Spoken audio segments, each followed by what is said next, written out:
Access, your daily access with professional certified life coaches brought to you by Life Coach Philippines. And Life Coach Philippines is our community of professional life coaches certified by the Global Institute for Coaches and Entrepreneurs, also a bona fide institute for mental health that is based in Dallas, Texas, USA. And Life Coaching Access is our service to the community where we aim to help individuals experience the process of transformation through the platform of life coaching. So if you want to know more about our international classes and coaching services, please connect with Coach Rizel through 0917-586-1661 for assistance. And of course, we have an upcoming certification class. The for batch 48, we have already concluded the first day last Friday, and they will be graduating this coming Thursday. So for the next batch, if you're interested to join us and become a change agent like us, do join us.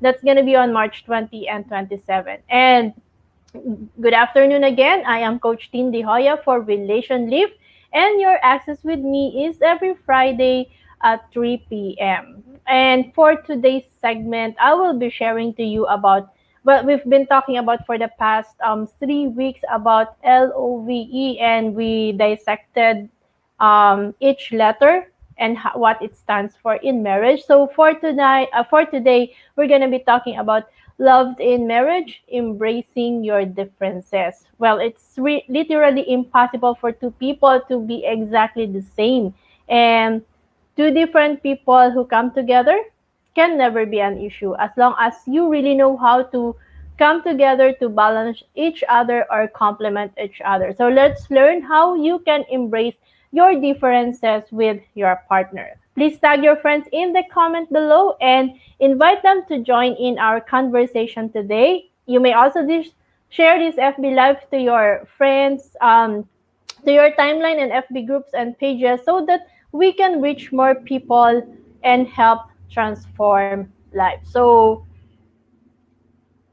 for as I've mentioned earlier, this is relationship, and we're gonna be talking about, of course, what it is about indifferences that we will be able to do something about it, especially if it's a common issue between you and your partner. So let me again invite you. We have an upcoming certification for March 20 and 27. This is for batch 49. So if you are interested to become a change agent like us, do join us. Life coaching is the second fastest growing profession in the world today. And of course, for those who are already certified life coaches, if you are also a mental health advocate and you've been wanting to to be a mental health coach and you can level up your skills, do join our next batch, our first batch of certification for this year. That's gonna be for mental health certification program this February 27, 28, and March 5. Just connect with Coach Wiesel at 0917-586-1661 for more information. And for those of you who is joining me for the first time, if this is the first time you're seeing me, I am Coach Tin, and I am also a certified life coach and mental health coach by the Global Institute for Coaches and Entrepreneurs based in Dallas, Texas, USA. And I am a mom of two teenagers, and I am also a mental health advocate. And I was previously an HR practitioner for more than a decade in one of the largest BPO in the country before I really went full time to the life coaching practice. So I think I remember I resigned from the corporate world December of 2019. So I am now full time in the life coaching profession. And of course, I have a mission, and my mission is to help 1 million women who are fighting for their relationship to be whole, to love, and to create a space where the family thrives. Di ba commonly, pag married ka na, especially at sa end ng girls, it is easier to just be focused on providing or helping in the family, helping your husband take care of the family and provide for the family, and in the process we lose ourselves. But how it is really to gain back ourselves and be the able supporter of our husband, to create a space where there is no judgment, where every child is felt feels love and is able to express freely. So that is what I am helping to create. I'm helping women to create that space of love for their family. So if you are one of those women and you want to join my movement, connect with me. Let's have a conversation, and together let's create a tribe of 1 million women who are creating a safe space for their family to thrive. And as a nature practitioner, of course, I am exposed to people applying for any positions in the company. So I would like to invite you. Me and Coach Mao will be doing a talk on a paid webinar on creating resume that sells. Have you ever experienced creating a resume and you're not really sure of how it's going to be received by the company you're applying for, or even if it's the same company but you are transitioning to a different post. So how are you selling yourself? So some people think that resumes are nothing but more than just a list of your accomplishments, the jobs you have, and the number of places you've worked. But it's not that easy to construct a resume that markets you to your prospective employer. So a resume should be designed to sell you and your potential to an employer. So that means you have to make the decision about how to present your traits to be saleable. So if you are someone who's planning to transition or to a different job, or planning to apply to be promoted, and you are trying to work on your resume, do connect with us and attend our virtual session this coming February 26th. That's a Friday. That's on Friday at 5 p.m. And also, if you are having difficulty creating a resume that could really sell, we also have the done for you resume. It's a customized resume that matches your skills to get the job you want and increase your hireability. So do connect with me or with Coach Mao, or drop by at DCAP to inquire about the done for you resume, and we'd be glad to really help you out to make you more saleable to a prospective employer. So for today's talk, let me just let's be intentional.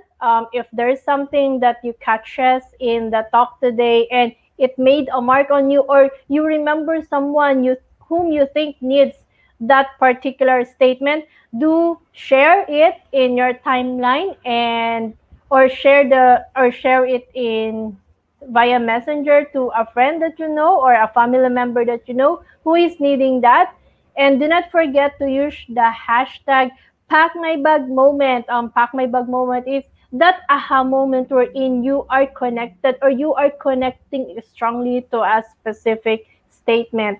And hashtag Relationlift and hashtag life coaching access, so that I will be able to find your post and can also comment on it or share it as well. So do not forget to use the hashtags. And thank you so much, Master Coach Hasmeet, for joining me this afternoon.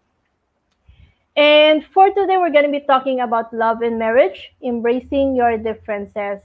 As they say, celebrating our differences, because it's differences that keeps a marriage fresh. Actually, the unique, fresh traits that attracted us to our spouse can become tiresome after marriage. Kung dati you find it cute, pag mag-asawa na kayo, you will now see it na di na siya cute. Yung mga differences na yon. So, what are those differences, and how can you really work on those differences for you to be able to have that thriving family relationship where you are able to nurture each other and create a safe space. Hello, Coach Marife. Thank you so much for joining me this afternoon.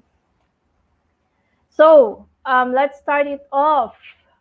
'di ba madalas nating marinig opposite attracts, love is blind kasi nga when we are in the relationship, lalo na pag matagal kayo, nare-realize niyo na suppose parang naiisip niya na ano, may parang magkaiba kami ng husband ko, pero bakit siya yung naging asawa ko? Or minsan magtataka, ba't kaya siya yung naging asawa? Di ba may mga ganun tayong friends na pag nagkakwentuhan tayo, nare-realize natin na, alam mo, magkaiba talaga kami ng husband ko, pero kami yung nagkato. Hindi ko nga alam kung bakit. So may mga ganun na tayong questions. Eh, what more kung hindi mo gusto yung differences nyo at ngayon mo lang nakita yung mga differences na yun, di ba? Mas parang gusto mo ng ay naku, kung pwede nga lang bang ibalik to sa nanay niya. Yung may mga ganun tayong comments na naririnig. And if you're relating, comment hashtag connecting. So, those are the common statements that we often hear. And and of course, it's okay pag magkaiba kayo ng partner niyo. However, some of the marriage doesn't work when because of that differences, the differences creates the rift or the issues in the marriage. So, siya yung nagiging cause or nagiging friction ng relationship. So the important thing really is to learn to embrace differences. But how can we really learn to embrace those differences? Especially pag we find it na hindi na cute yung differences nyo or madami ng parang hindi na siya swak sa relasyon. So, of course, for the first, to embrace your differences, it's important that you are able to build on common interests. So, for sure, you have different likes and dislikes, but there is always a way to find a common ground to allow you to embrace the differences. So, for example, mahilig kumanta yung kunwari, mahilig akong kumanta, pero ayaw naman ng husband ko, pero mahilig siya sa music. In fact, pero siya nga pala yung ako nga pala yung sa aming dalawa ni Coach Sean, gusto kong kumanta pero ayaw talaga sa akin masyado ng kanta. So, oftentimes I don't sing, but I like to listen to music. And siya naman, he's very into music. Kumakanta din siya paminsan-minsan, pero mas ano siya, mas updated siya sa music eh. Alam niya yung mga genre. Minsan nga, pag gusto mong alamin yung title, siya lang yung tanongin mo, alam niya na yun. So, alam mo, meron kaming difference in that aspect. But yung common interest namin into liking the music is something that we were able to build on. So, whenever he plays it while driving on the car, nai-enjoy ko yung mga music kasi gusto ko yung mga choice ng music niya. So, that's one way of embracing the difference in the differences that you have. Second also is when we see something that we don't like in our partner, of course, our automatic response is to change that thing that we don't like, especially if it's a behavior. However, remember that change cannot be enforced, and at times, gusto talaga natin madalian yung change. So, to embrace your differences, don't force change where it doesn't matter. Sometimes kasi ang hirap nun, di ba? Like, may mga behavior siya na ayaw ko or actually habits na ayaw ko talaga kasi hindi nga ako yon. But we have come to honor the space na I don't really have to enforce that change in him. Kailangan ko na lang talaga minsan tanggapin, alalayan, and later on, nakikita niya din naman yung value kung bakit ganun yung gusto kong setup. So, sinusunod niya na lang. Sumusunod naman siya. As long as, of course, it's important that it doesn't overstep any boundaries. Kasi pag it oversteps naman a boundaries, hindi din siya maganda. That's why you have to be able to qualify kung hanggang saan lang ba dapat or you have to know your values to be able to ensure that no boundaries is overstepped even if there is a change happening. But if the change doesn't happen, do not force it in the relationship kasi okay lang naman na slowly pwedeng mag-change yung person or pwede din naman na later on something might change in the relationship, but enforcing any change is not really okay. Allow the for the process to take place. It's like coaching where we follow the process. So allow it also in the relationship. Don't force change where it doesn't matter. Hello, Rebecca. Thank you for joining us and welcome to Life Coaching Access. This is the segment for Relationlift.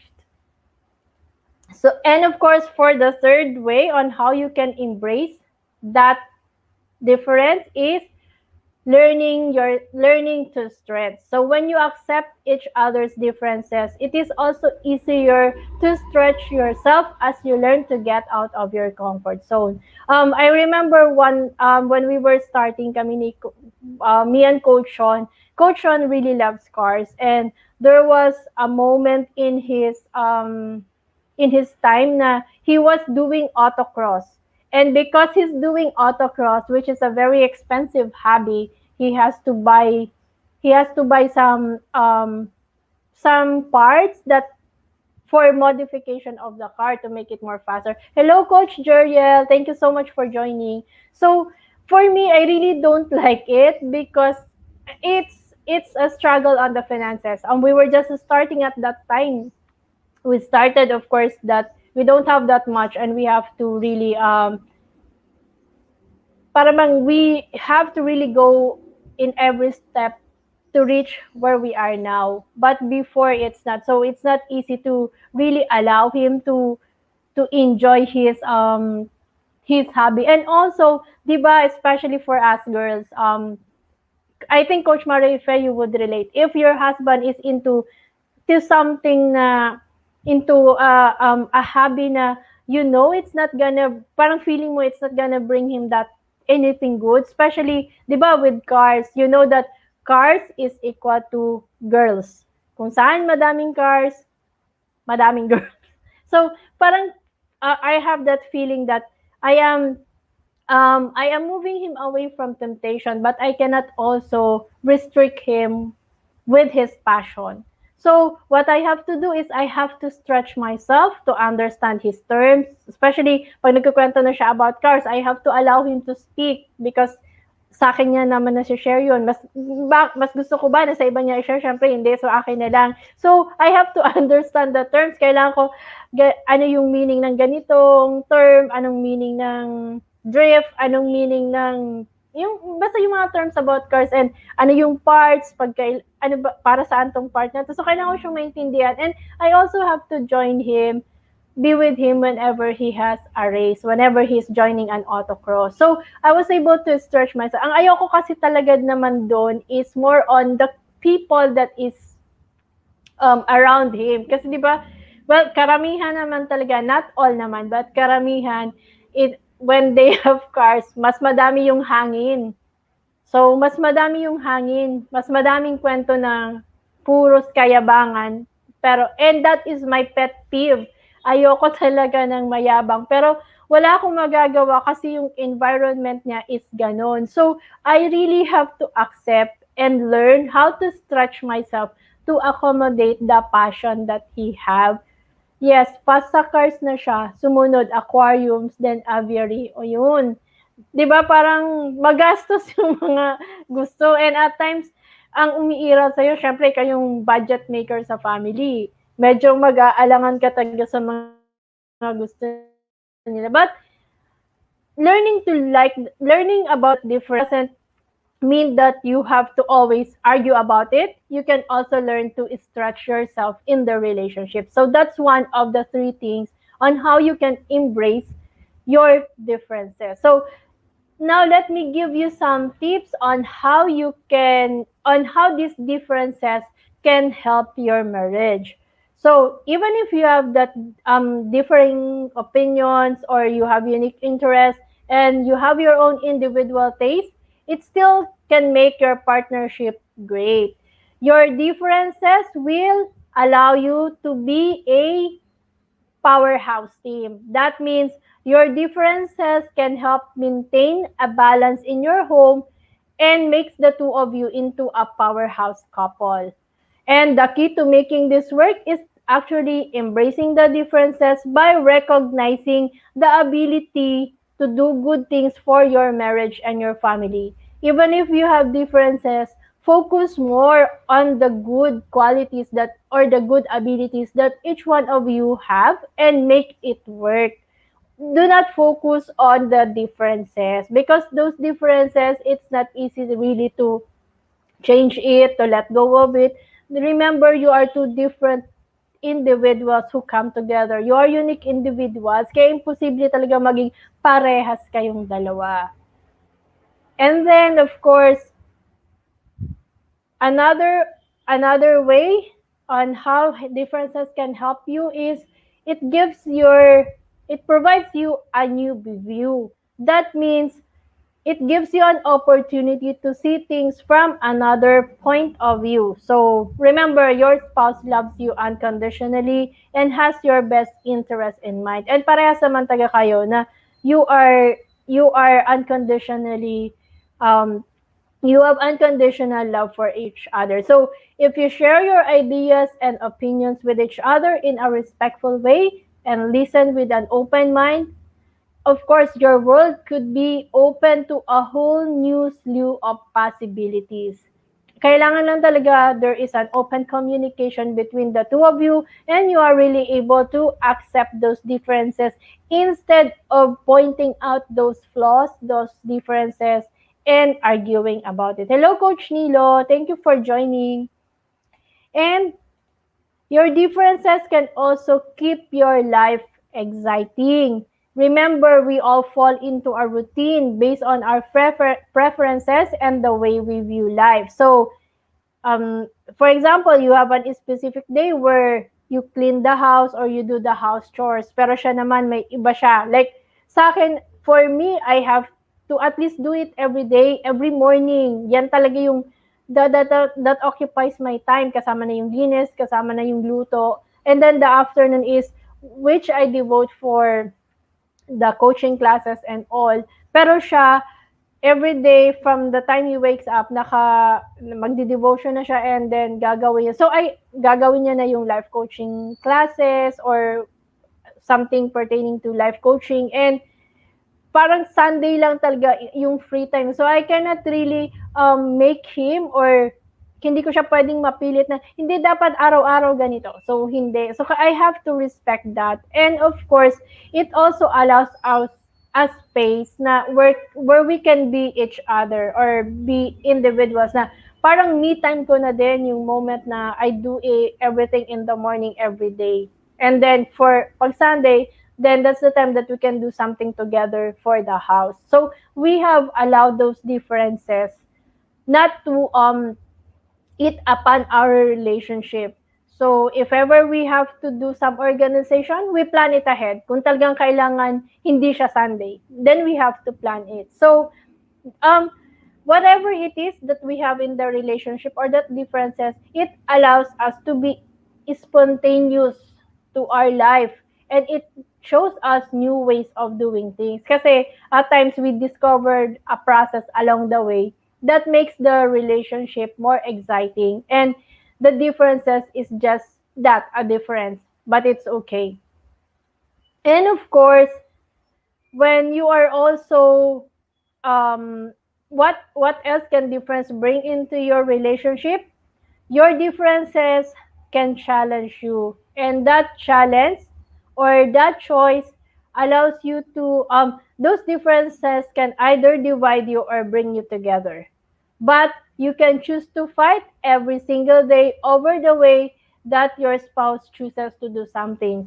Or you can combine both of your preferences and make a better one. It really doesn't matter. Use that differences to challenge you or to challenge the both of you because that will bring the spice in your relationship. Sabi nga kanina, tama Coach Nilo, agree to disagree. May ganyan kami ni Coach Sean, we agree to disagree. Because not everything, parang pag tinignan ko siya, it's really boring if it's always a yes for the two of us. So, minsan maganda din yung we are able to see the differences. We have differing opinions na hindi lang yes na yes. Remember, it's also a cause for your boundaries to be overstepped if you keep on saying yes, even if you no longer like the option being given to you. So it's really important that you are able to honor those differences and embrace the differences of each other, because that is what also can spice up the relationship. Pero syempre, in everything, there's always a limit. If it's so, kasi pag sumobra naman doon, it might also cause a relationship breakdown. So, parang tatansyahin pa din natin. But technically, differences or embracing your differences is a great way to keep the relationship stronger, because both of you me both of you honors the relationship, both of you respects whatever different opinions there is, and both of you are able to find a process or a solution to those differences. So, yes, Coach Jeriel, differences foster growth in the relationship. As ang importante lang talaga when there are differences is both of you are able to acknowledge it, and balikan natin yung the three things on how to embrace those differences is really, of course, allowing both of you to no enforce change. Hindi talaga pwedeng i-enforce ang change. If ever you want the person to change, it has to follow a process, just like how we have been saying in life coaching that we follow a process. You trust the process if you want the change to happen. Trusting yourself, trusting the partner, and trusting the process. Because in every way, there is always something that could come up. Parang an emergent of whatever it is that you are both working on. So, differences in the relationship, you can always work on it. It's not a cause for you to have a relationship breakdown. It's just a matter of being able to really communicate with each other and accepting those differences and working around it. So thank you so much. Let's have a conversation. You can email me at coachtindejoya at outlook.com or connect with me at 0917-806-4200. You can also like my page, face coach life coach Tin, and yes, you can subscribe also to my group. It's not all about love coaching community. And of course, it you still have like 6 days to avail of the love coaching card, the Valentine journal, and the couples journal. So, if you are someone, if you are, you can order from Decap for the for a minimum or accumulated food beverage order for the month of February, you can get the Valentine Journal for 1,500, the Couples Journal for 1,500, and the 105-piece set love coaching cards for a minimum order worth 2,000 pesos. And of course, if you now have the coaching card, you are now um, you can join us on the relationship workshop to be conducted by Master Coach A on March 3. That's Wednesday at 7 p.m. So if you want to join us, avail of your coaching card from DCAP. Just connect with Coach Rizal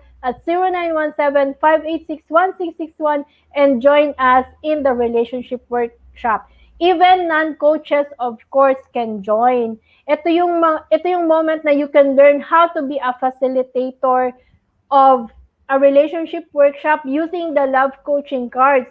And if you are a coach, that would be a great an added value or level up or a skill up for you, because you can also use this and earn from it. Yung laging tinuturo sa atin ni Master Coach that you can monetize your talent. So it's one of those. So I am inviting you, even if you are not a coach, you can join us. Just avail of the Coach Love coaching cards from the CAP. Just connect with Coach Rizal at 0917-586-1661 to know more about how to avail of the coaching cards and how to join the relationship workshop on March 3 at 7 p.m. And I am inviting you also for tomorrow. It is the second run of our startup business bootcamp. The investment fee is 1,999 pesos, and that's from 6 p.m. to 8 p.m. That's for February 23, 24, and 25. So if you are interested, just connect with me so I can assist you in enrolling in the startup program. The class will start tomorrow. So thank you everyone. And as we end today's episode, let me invite you to visit our coaching hub, Decaf Coffee Republic, located at Pioneer Center compound along Pioneer Road, corner of Brixton and United Streets, Capitolia, Pasig City, which is just across Bayanihan Center. And our coaching hub is physically open from 9 a.m. to 9 p.m. only, but virtual operations is 24/7, and we offer coaching services on demand any time of the day and any day of the week. Please connect with Coach Rizal through 0917-586-1661 for your coaching needs. And I am inviting you to join us on Tuesday. Most of the coaches are in DCAP, so drop by if you are just near and join us as we are on the third leg of Master Coach A's coaching conversations every Tuesday, and that is the third leg of her public speaking, the continuation of the public speaking. And the great news is if you are able to join Master Coach A online on Tuesday, you can be a scholar. You can join the students who she will be training to be global keynote speaker. So that's an exciting offer. If you check it out, medyo mahal pag gusto mo maging public speaker, and see the difference of how Master Coach A does it. So we are inviting you at DCAP on Tuesday. Join us at 5 p.m. We're gonna be there. So thank you so much for joining me today. I'll see you next week. Same day, same time, and love, bam, boom. Bye-bye.